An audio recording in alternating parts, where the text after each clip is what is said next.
662.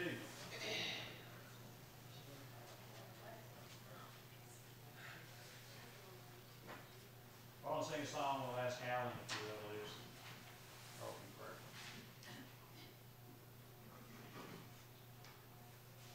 There is a fountain filled with blood drawn from Emmanuel's veins, and sinners plunged beneath that flood lose all their guilty stains, lose all their guilty stains, lose all their guilty stains, and sinners plunged beneath that flood lose all their guilty stains.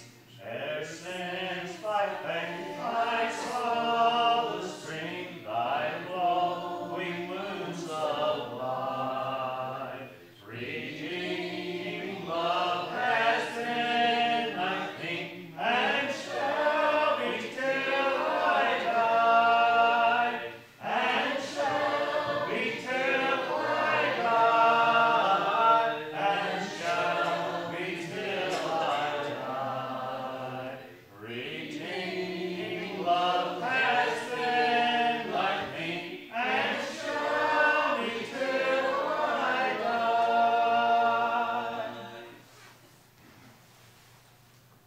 Most gracious and loving Heavenly Father, we come before you this time yet again, thanking you for this opportunity to meet here tonight, study another portion of thy word, dear Lord. We pray that you will continue to be with us as Christians, dear Lord. Allow us to have an open heart and open mind tonight. Allow us to take into what we hear and apply to our lives so we can be better servants to you, dear Lord. We pray that you will be with Brother Ed and be with all the teachers that are teaching tonight. Bless them and allow them to have a ready recollection of what they have prepared, dear Lord. Continue to be with us. In your son's name we pray. Amen.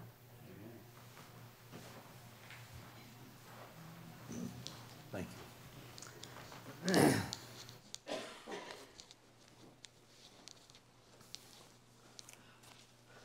Thanks to all of you for being here tonight. In spite of the rain, you're here. Your faith and enthusiasm was not dampened very much, or else you would not be here. But if something is not dampened by now, it must have been under a roof somewhere. And even some things under roofs are kind of wet too. I think that some surveys have said that we talk more about the weather than anything, and that's probably right. Sports would be right up there pretty close, I'd say, to that, but we need to talk more about the Bible. We'll be turning to Matthew chapter 17, and we will be studying there.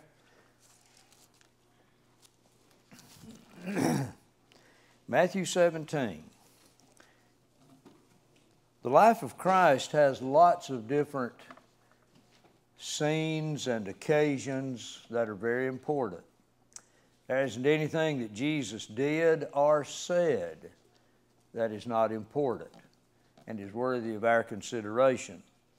But when you look at Matthew's arrangement, you will notice that there are certain events that stand out. Of course, first you have his birth, and then you have his baptism, and then you would think immediately of his crucifixion, and then his resurrection, and then his ascension. But between the beginning of his ministry and the passion period, that last week of his life, one of the most momentous occasions would be what we're presently studying, the Transfiguration. And there are several reasons why that is true. We see him there on the Mount of Transfiguration, we'll talk about where that may very well have been in just a moment, with Moses and Elijah, two of the greatest personalities in the Jewish hierarchy, I guess you could say.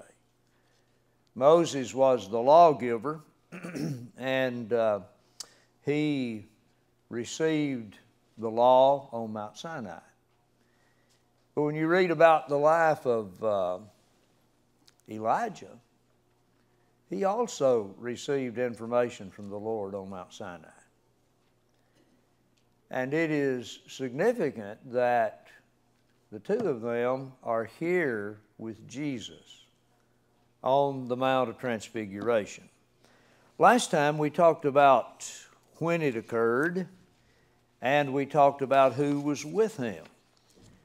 Let me give you a little bit of information on where it may have taken place. You'll notice that it is simply described as a high mountain apart. That would seem to suggest that it was very visible and that it may have sort of stood out as you looked at it.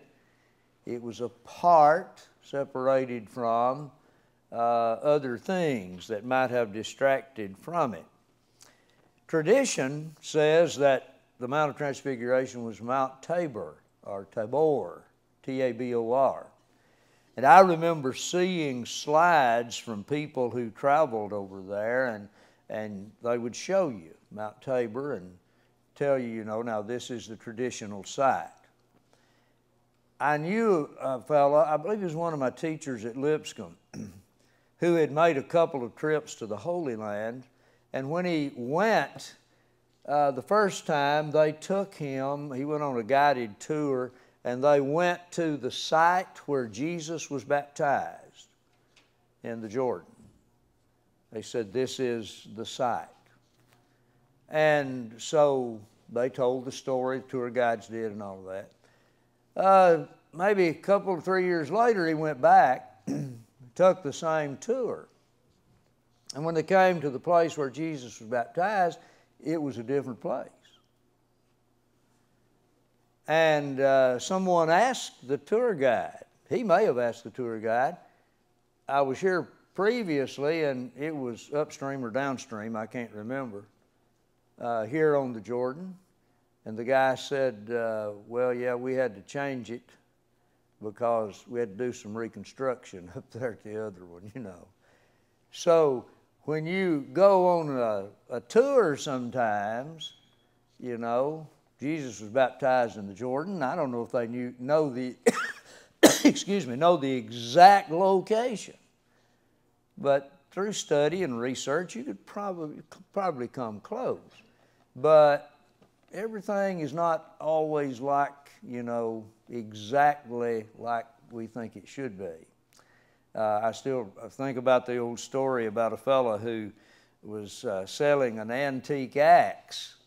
And he said it was the very axe that George Washington chopped down a cherry tree with. And somebody said, oh, that's great. He said, now it's had a couple of new handles and one new head, but it's the same axe. And that's the way some people do in religious circles too. But Mount Tabor is about 6 miles southwest of Nazareth, and it would have been a 3 days journey from Jesus' last stated location in Caesarea Philippi. So he would have had to have traveled with the disciples about 3 days' journey. But Mount Tabor is only 1,800 feet above sea level. That's not really a spectacular mountain, is it? That's not really considered a high mountain. People out west say when they look at the Appalachians, they say, those are hills. Those aren't mountains. We have mountains out west and in the Rockies, and especially the Canadian Rockies and all through that area. There was also a Roman military post on that location at Mount Tabor. So that might have presented a problem too. Anyway, others believe that it's Mount Hermon. And Mount Hermon, if you've seen pictures of it, it has snow-capped peaks, and it's very, very picturesque, very beautiful to look at. And the elevation of Mount Hermon is 9,000 feet. And it's only 14 miles from Caesarea Philippi, which, you know, you could walk that in a day if you had to. And there's a lot of people who think that Mount Hermon would be much more likely. But it also had a predominantly, that area was predominantly Gentile population. And that might have limited some of the Jews from wanting to go there, whatever. But a third possibility is Mount Mairon, spelled M-A-I-R-O-N. And it is 8 miles northwest of the Sea of Galilee, and it rises up quite a bit above Mount Tabor. It's twice as high, 4,000 feet. And that is the highest peak in Palestine proper. So there are those who believe that that is it. Now, he and his disciples could have easily traveled to that site on the way from Caesarea Philippi, chapter 16, you know, he and his disciples came into the coast of Caesarea Philippi. They could have easily traveled from Caesarea Philippi to Capernaum, which is where he's going to end up in chapter 17, verse 24. And it would have sort of been on the way, on the route. So those are the three possibilities, and that's interesting if you're studying biblical geography, and there are some Bible critics who will make a big deal about things like this when it should not really present a problem at all. What does it mean to be transfigured? The word that is translated transfigured in this passage is metamorpho. Now, all of you would know a word that we get from that root, metamorphosis. Denotes a change. It's a process through which something goes.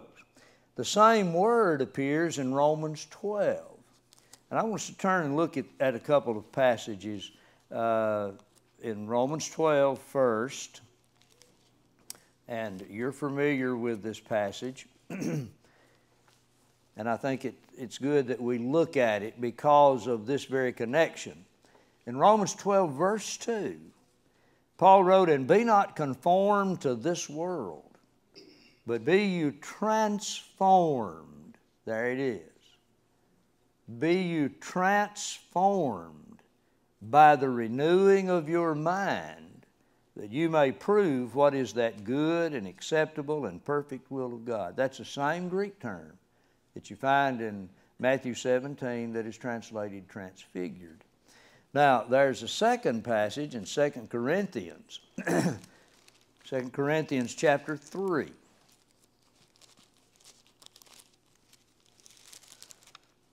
These pages are really thin, and it takes me a minute to get there. All right, it says in verse 18, 2 Corinthians 3, verse 18, "But we all, with open face, beholding as in a glass the glory of the Lord, are changed into the same image from glory to glory, even as by the Spirit of the Lord." The word changed is metamorpho. So to be transfigured is to be changed. It is to be transformed. And it's significant that we as Christians are described by the same word as Jesus is described by in Matthew 17. He was transfigured. And we'll talk more about that change and the purpose of it and so on as we go on. But those two words that are translated transformed and changed, or those two verses that contain those words in the King James Version, emphasize that which comes from the inside, a change on the outside that comes from the inside. Now notice how Paul describes that. Be you transformed by what? By the renewing of your mind.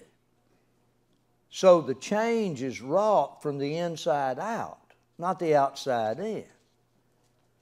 The change takes place. People will see those that are Christians, and they will say, that person must be a Christian. Leastways, that's what people should be saying when they see us. By the difference in the lives that we live as compared to those who have never rendered obedience to the gospel. Brother Crane comments that Jesus' glory was not reflected as in the case of Moses. Remember, his face was bright from being in the presence of God, and so on. And it seems that maybe the burning bush, the glory of the Lord there, had something to do with that. But it radiated from within him.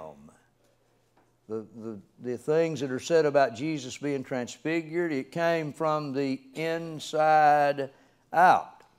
And, you know, you can look at the transformation that took place in Jesus here, and there are those who say that it was the glory that was characteristic of Jesus in the pre-incarnate glory. You know, he was, in the beginning was the Word was with God, and the Word was God.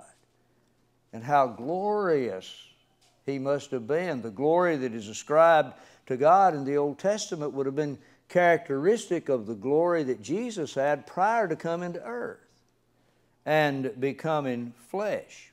And there are passages that talk about that. John 1:14, the Word became flesh and dwelt among us, full of grace and truth. And in the first verse, he talks about in the beginning, the Word was with God, and the Word was God. He had all the characteristics of deity, and his nature was divine, and he possessed the glory of God. In Luke 9:29, Luke observes that his face became different, and his clothes became white and gleaming. That's from, I believe, the New American Standard Version. And Mark said, his garments became radiant and exceedingly white, as no launderer on earth can whiten them. Now, when I was a boy growing up, we didn't have but one white shirt. And we didn't wear it very often. But occasionally, you would leave it in the drawer of the vanity or shelf robe or wherever it was. And I remember Mama would have it folded just so. And there would come a wedding or some occasion, and occasionally when I was preaching when I was much younger, she'd say, you know, you need to wear your white shirt. She'd get it out, and lo and behold, it had stayed in there so long, it was yellow. Looked almost like a yellow shirt instead of a white shirt. So she would send it to the laundry in Gainesboro. And man, Mr. Roark could, when he got through with that thing, it would be as whiter than my hair. And it would be so pretty, and the collar so stiff and folded up just right, you know, in a box.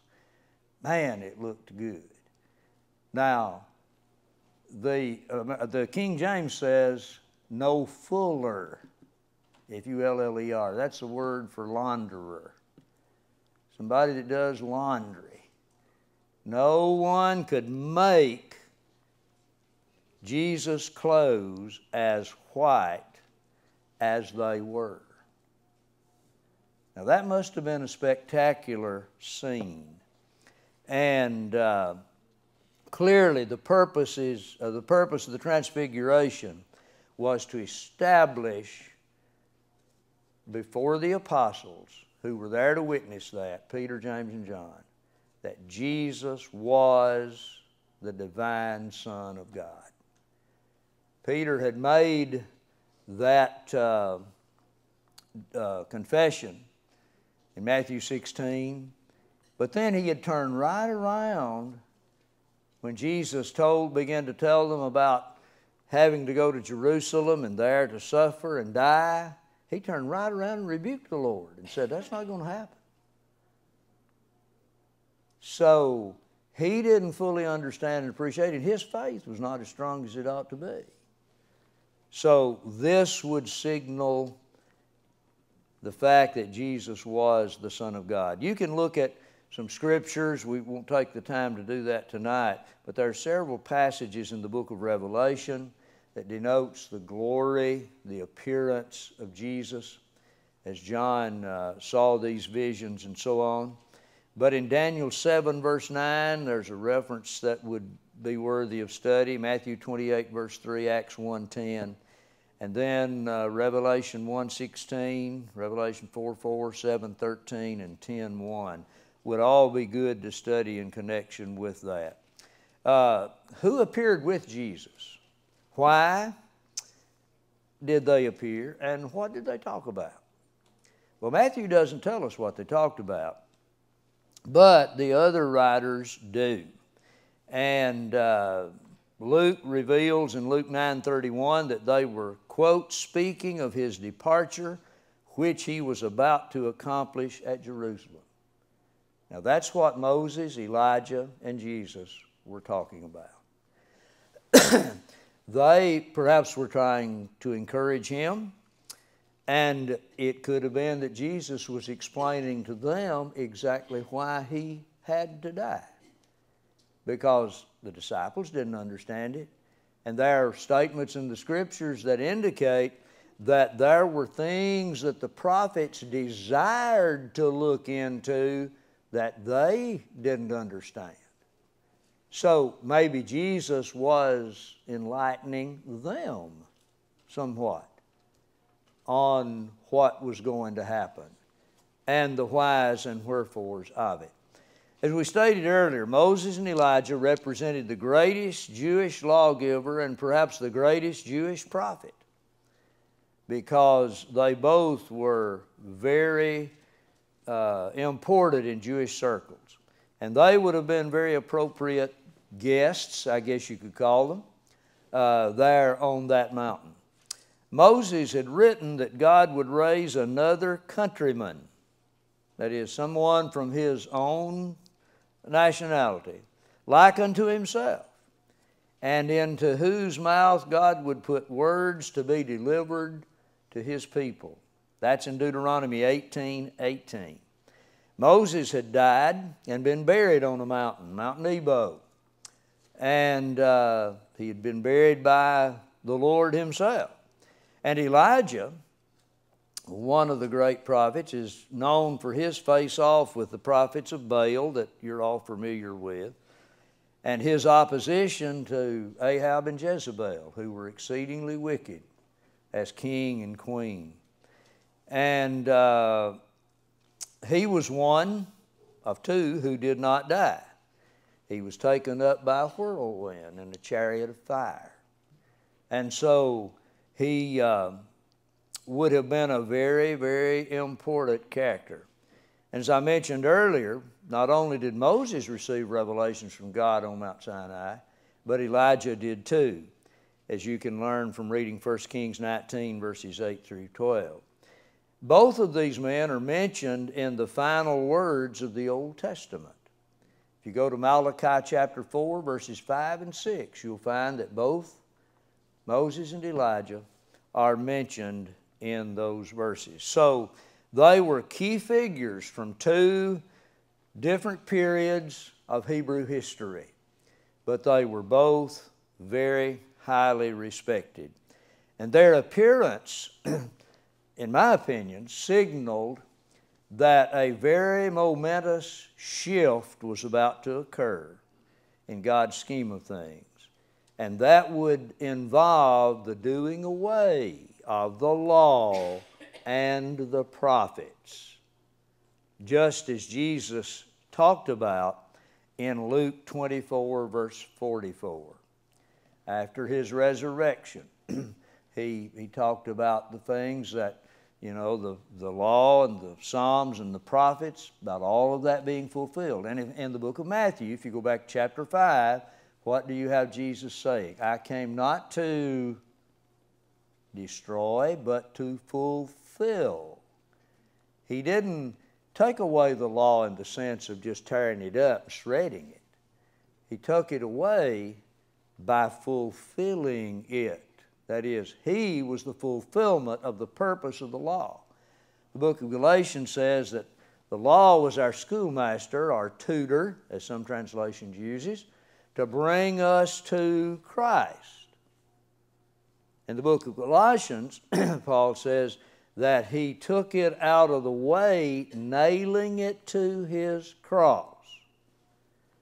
And I think a very significant point there is that he says He took it out of the way. Out of the way of what?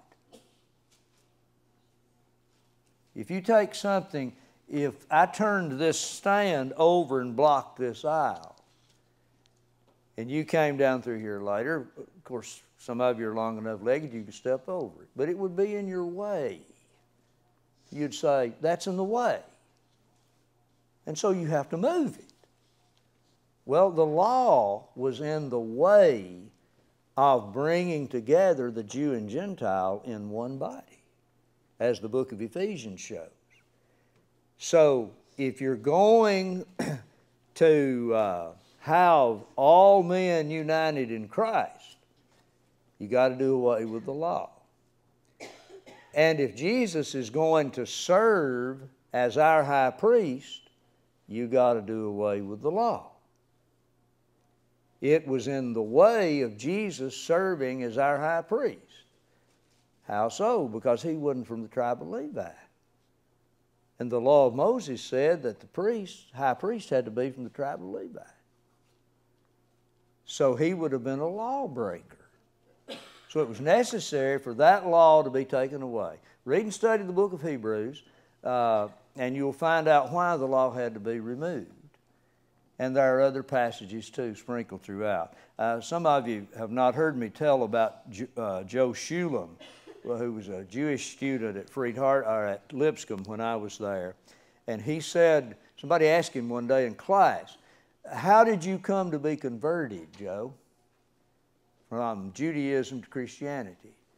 And he said, a preacher took me into Hebrews. And he said, when I came to understand the book of Hebrews, I understood that it was important for me to be a Christian. So the book of Hebrews is a very important book for all of us to study. Any comments? Okay. Who were spokesmen on this grand occasion? I want you to think about this for a moment. You had Jesus, Moses, and Elijah conversing. So they carried on a conversation. Now during some of this period, the disciples were asleep. But they saw Moses and Elijah there with Christ and beheld the glory of God's Son. Peter talks about this later in some of his writings. Peter also spoke. Can you imagine that? Peter always talked, didn't he? There's some of us, we just always have to say something. I know I've told some of you about my nephew, Paul Reed, PR, most people call him now. When he was little, if somebody asked a question at church, he answered it. If the preacher asked a rhetorical question, he thought it had to be answered. He answered it. And one time his dad was up preaching, And he said, why?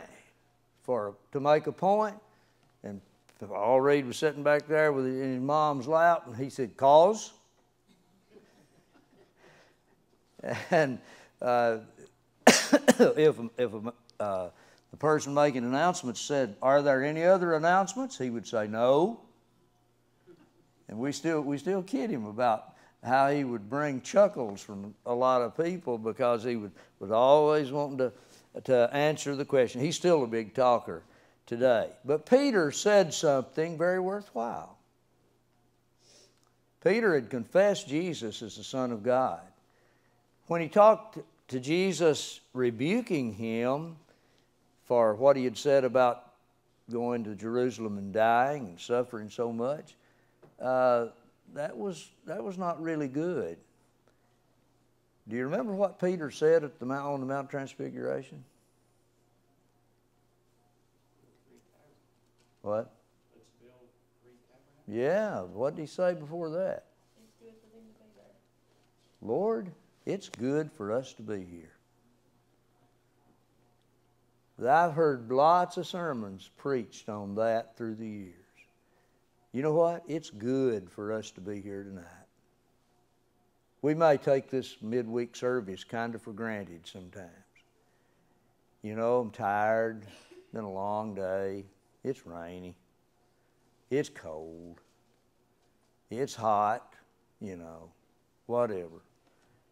Just don't know. But I always leave feeling better than I did when I came. And, you know, we might not appreciate the significance of it. And we may not appreciate the significance sometimes of Sunday morning worship, Bible study periods, things like that. But it's really good for us to be here. It's good to be alive, you know. Heard just today, of a 30-year-old that died. And it's just, you know, tragic. You just think about the blessing of being able to live.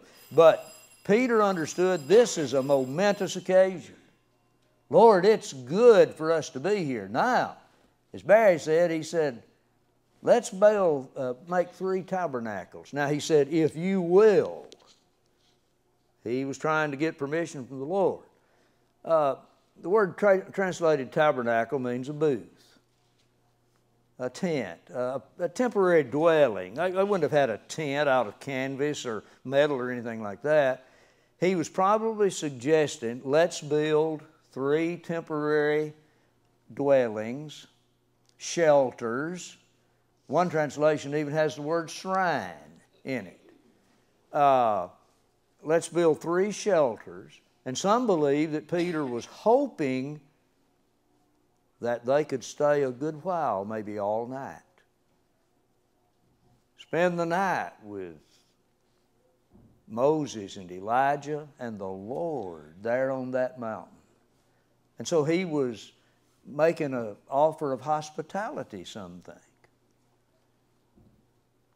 But all of that aside, you look at this grand trio, and Peter is there with them, and he would talk about this later on. Luke says of Peter that he did not know what he was saying. He did not realize what he was saying. Probably didn't recognize the significance of it. But it was while Peter was speaking that God intervened. You've had Jesus, Moses, Elijah, and Peter speak. Now you have God speaking. Peter came up with a pretty good idea, wouldn't you say? To honor these 3 great dignitaries, that'd be a pretty good idea. To most of us, that's kind of the way we would all think. But God said, this is my beloved Son, in whom I am well pleased. Hear you him. I kind of like the New American Standard Version rendering there. that has God saying, listen to Him. Listen to Him. You've been listening to Moses. You've been listening to Elijah. Now it's time to listen to my Son. And how does the book of Hebrews begin? God, who at sundry time and divers manners spake unto the fathers by the prophets in time past, hath in these last days spoken unto us by His Son. So there's the connection between those. Peter would later recount this event in 2 Peter 1, verse 17. And the Father reveals that these three individuals there together were not equals. Moses and Elijah were not deity. They were not divine. They were human beings, but Jesus was different. He was the one that was going to be God's spokesman. So it seems to me that Matthew is underscoring the fact that Jesus is the authoritative prophet and lawgiver, and we are to listen to Him. He is God's exclusive spokesman today. And in the great day of judgment, we shall all appear before the judgment seat of whom? Christ. 2 Corinthians 5:10. Not the judgment seat of Moses, not the judgment seat of Elijah, not the judgment seat of Buddha or Joseph Smith or anybody else. We're going to appear before the judgment seat of Christ. Thank you for your good attention and your input and being here tonight. We hope you'll be with us